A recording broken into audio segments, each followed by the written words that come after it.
शिवसेनेचे आमदार सुनील शिंदे आपल्यासोबत आहे. आपण त्याची बातचीत करणार आहोत. गेल्या 2 दिवसापासून तुमचं नाव बरंच चर्चेमध्ये आहे आणि ही चर्चा काय आहे तुमच्या नावाची? असं आहे की जो सक्रिय असतो ज्याचा मतदारसंघामध्ये लोकांचा ज्याच्यावर विश्वास असतो त्याला अशा तऱ्हेने बदनाम करून कार्यकर्त्यांमध्ये कुठेतरी संभ्रम कसा निर्माण होईल ती एक वेगळी पद्धत अलीकडच्या या राजकारणामध्ये सुरू झालेला आहे. कारण जे जातात त्यांना असं वाटते की माझ्यामुळेच हा पक्ष आहे, परंतु जे गेले तरी तिथे काय फरक पडला नाही. त्याच्यानंतर मग अशा तऱ्हेच्या वेगवेगळ्या क्लुप्त्या या ठिकाणी सुरू झालेल्या आहेत. परंतु या सगळ्याचा परिणाम ना माझ्यावर होणार आहे ना आमच्या शिवसैनिकांवर होणार आहे. आम्ही जे आमचं पक्षाच्या आदेशाप्रमाणे दैनंदिन काम आहे ते आम्ही करत राहू आणि शेवटी पक्षाशी आम्ही एकनिष्ठ आहोत. पक्षाशी आमची बांधिलकी आहे, ती बांधिलकी जोपासून आम्ही कामं करू. सामान म्हणतात की जर तुमची यायची इच्छा असेल तर तुमचं स्वागतच केलं जाईल शिंदेंच्या शिवसेनेमध्ये.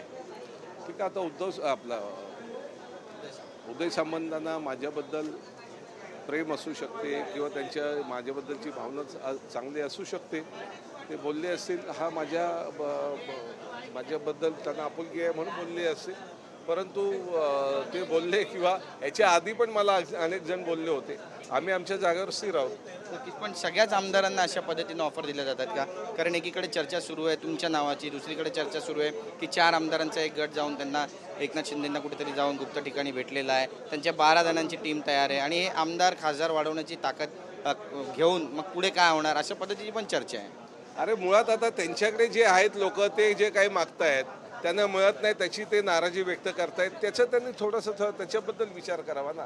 आता या सगळ्या बाहेरच्यांच्याबद्दल काय विचार करताय? टायगर, ऑपरेशन वरळी विरुद्ध ऑपरेशन फडणवीस असं काही आहे का महाराष्ट्रात सुरू आहे? बघा, आता एखादा माणूस आजारी पडल्यानंतर त्याच्यावर इलाज म्हणून ऑपरेशन होतात, बरोबर. आमचे कुठले आमदार आजारी पडलेले नाहीत, वरळीतील कुठली जनता आजारी पडलेली नाही, तर मग तिथे ऑपरेशनची गरज काय? एक गोष्ट आहे की सुनील शिंदे निष्ठावंत आहे. मागच्या वेळी पण तुम्ही तुमची जागा सोडली, तुम्ही जिंकून येणार होतात पण तुम्ही आदित्य ठाकरेंसाठी ती तुमची जागा सोडून टाकली, तुम्ही त्या ठिकाणी त्याग केला. त्यामुळे त्यागनिष्ठ एकनिष्ठ अशा पद्धतीचे तुम्ही शिवसैनिक आहेत. भविष्यातही अशाच पद्धतीची भूमिका तुमची राहणार आहे? सुदैवाने माझी जी प्रतिमा आहे ना ती प्रतिमा मी जपण्याचा प्रयत्न करतोय आणि जपेन. त्या ठिकाणी एका चिमुरड्याचा मृत्यू झाला, आज एक जण वाहून गेला. काय नेमकं घडतंय मुंबई महानगरपालिकेबद्दल काय? मी मागाशी पण बोललो, हे सत्तेचं अपयश आहे.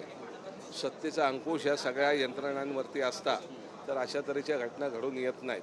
पावसाळ्यापूर्वी या सगळ्या गोष्टीची काळजी घ्यायला पाहिजे. पावसाळ्यापूर्वी या सगळ्या यंत्रणा सक्षम केल्या पाहिजे.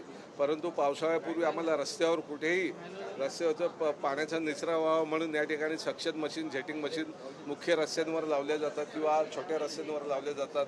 ती यंत्रणा दिसली नाही.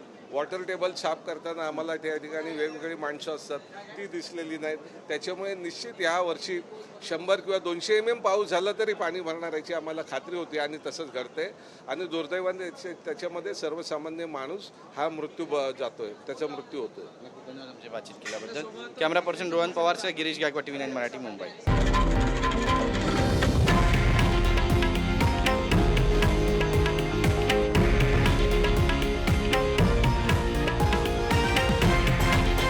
हे आहे देशातील नंबर 1 न्यूज नेटवर्क आणि आपण पाहत आहात TV9 मराठी, एकमेव.